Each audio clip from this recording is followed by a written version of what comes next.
I am Teya of the Karankawa, before the world renamed us, before missions tried to reshape us. We were people of the coast, born from the sea's breath and the wind's memory. The women taught songs older than the tides.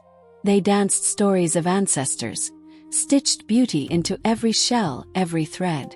My mother wanted me to learn their ways, but the ocean called me louder. I watched the men from afar, their strength, their skill. I wanted to stand among them, even when I wasn't allowed. The sea taught me faster than any class. It shaped my hands, sharpened my eyes. As the years went by, I started to outbeat the men, and I became the best fish hunter in my tribe. I fed my people. I earned my place. My mother healed with the knowledge of our ancestors. She saw dangers in the water, mysteries she never spoke fully of. She feared the ocean would take me one day. This is where my story begins. Teen years. Learning in secret. As I grew older, I watched the men train from hiding places along the dunes. My friends stayed close, whispering and giggling, but I focused on every movement. I studied the hunters' stances, the way they threw their spears, the way the elder corrected them with quiet authority. I learned by watching, by listening, by absorbing everything the ocean allowed me to see. My mother warned me often. She sensed the shift in the tides, the presence of spirits in the water. She feared what the sea might demand of me. But I could not turn away from the path forming beneath my feet. Festival of Womanhood. When the Festival of Womanhood arrived, my friends celebrated their new roles. Engagements, marriages, futures already chosen. I danced with them, laughed with them, and honored the traditions of our people. Yet even in the firelight, I felt the ocean pulling at my spirit. My mother gifted me a necklace blessed by the elders, a charm meant to protect me. I accepted it with gratitude, but deep inside, I knew my path would not be like theirs. I was meant for something different, something the sea had been whispering to me since childhood. Teya joins the men. Eventually, I stepped forward to join the men in training.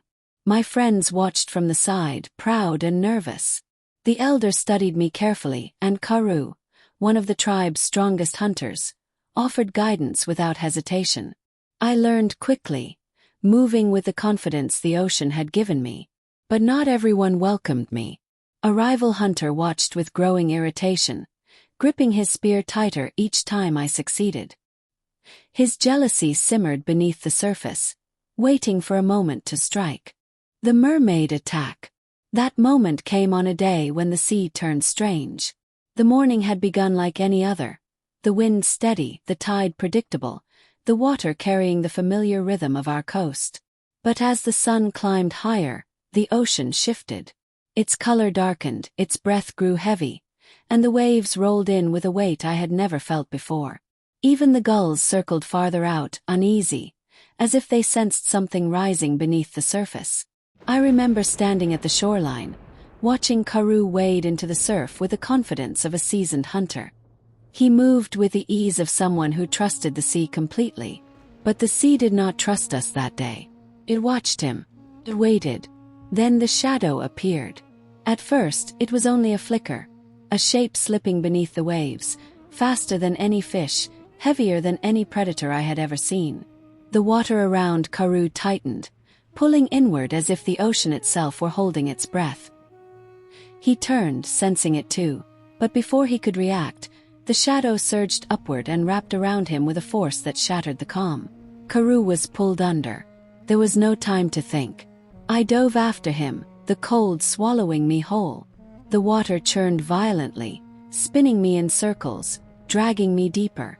It felt ancient, furious, alive, as if I had plunged into the heart of something that had been waiting for centuries. I reached out blindly, searching for him, fighting against the current that wanted to keep him. My fingers brushed his arm. I grabbed hold and kicked upward with everything the sea had ever taught me. The shadow thrashed around us, screaming through the water in a voice I felt more than heard. For a moment I thought it would take us both. But the ocean released us just long enough for me to break the surface, gasping, dragging Karu with me. He was limp in my arms, wounded and barely breathing. When I pulled him onto the sand, the world erupted. The elders rushed forward, their charms glowing faintly in the firelight as they called on the ancestors for strength. My mother's hands trembled as she reached for him, her face pale with the realization that her fears had come true. The girls gathered behind me, their voices shaking, unable to understand what had just happened. Something in the ocean had changed. Something old, something dangerous, something that had marked us. And as I knelt beside Karoo, listening to the waves crash harder and harder against the shore, I knew the sea was not finished. It had shown us only the beginning. Kosh's fears come true. Inside the healing hut, the air felt heavy, thick with smoke and fear. I watched my mother work with trembling hands, her fingers moving quickly through herbs and crushed roots, trying to steady her breath as she mixed medicine the way her mother once taught her. The fire crackled beside her, casting long shadows across the walls, shadows that seemed to pulse with the same unease that filled the room. The elders whispered warnings behind her, their voices low and urgent. They spoke of signs they had seen in the water, of spirits shifting beneath the waves, of omens they had hoped were only stories. But now, with Karoo lying wounded before us, those stories felt real. Too real. The kind of real that makes your bones cold. Outside, I could hear the rival hunter pacing back and forth, gripping his spear so tightly I imagined the wood splintering beneath his fingers. He had seen the shadow too. He had seen the ocean twist in ways it never should. And even though he tried to hide it, fear clung to him like wet sand. The kind of fear that makes a warrior question everything he knows. Inside the hut, my mother's voice broke through the whispers. She called for more water, more cloth, more herbs. Her hands shook as she pressed medicine into Karoo's wound, her eyes darting toward me with a look I had seen only once before, the night my father died. It was the look of a woman who knew the sea had taken something from her, and feared it would take more. I knelt beside Karoo, listening to his shallow breaths, watching the rise and fall of his chest. The ocean had marked him. It had reached out from the depths and touched him with something ancient, something furious, something alive. And as I looked at him, I felt the truth settle into my heart like a stone dropped into deep water. My mother's fears had come true. She had warned me for years that the ocean was not always gentle, that spirits lived beneath the waves, that some tides carried danger instead of life. She had seen signs long before any of us understood them. And now, with Karoo wounded and the elders whispering, I finally understood what she had been trying to protect me from. Something was wrong with the sea. Something was rising. Something was shifting. Something was calling. And as I stood in that dim hut, surrounded by fear, smoke, and the trembling hands of the woman who raised me, I realized that the ocean was calling me for a reason. Not out of cruelty but out of necessity. Out of balance. Out of destiny. I was the only one who could face it. The only one the sea would listen to. The only one the spirits would answer. The only one who could walk into the water and return with truth. In that moment I knew my life was no longer my own. The ocean had chosen me, and I could no longer turn away. Teya's decision. When the time came for me to leave, the village moved around me like a slow, trembling heartbeat. My friends gathered close, their hands busy with herbs, shells, and charms, each item chosen with care, each one carrying a memory of the life I had lived among them. Lumi tied strands of woven grass around my satchel, whispering blessings she had learned from her mother. Suna pressed a polished shell into my palm, a charm meant to keep me steady when fear tried to pull me under. Nari wrapped a bracelet around my wrist, her fingers lingering as if she could anchor me to the shore through touch alone. The elders stepped forward next. Their faces were solemn, carved with years of wisdom and worry. They placed protective feathers in my hair, each one a symbol of guidance, each one a reminder that I carried the strength of our ancestors with me. Their voices were low, steady, and full of hope, even as their eyes revealed the truth. They did not know if I would return. My mother approached last.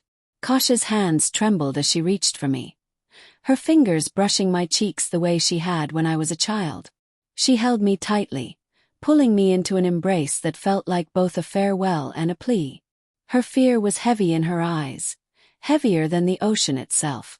She had seen signs long before any of us understood them. She had felt the shift in the tides, sensed the spirits stirring beneath the waves. She had known this moment would come, even when I refused to believe it. I could feel her heartbeat against mine, fast and uneven, as if her spirit was trying to warn me one last time. But the ocean was louder. It roared in the distance, its voice rising and falling like breath, demanding my answer. The wind carried the scent of salt and storm, wrapping around me like a summons. The waves crashed harder against the shore, calling me by name, calling me by blood. I stepped back from my mother and looked at them all.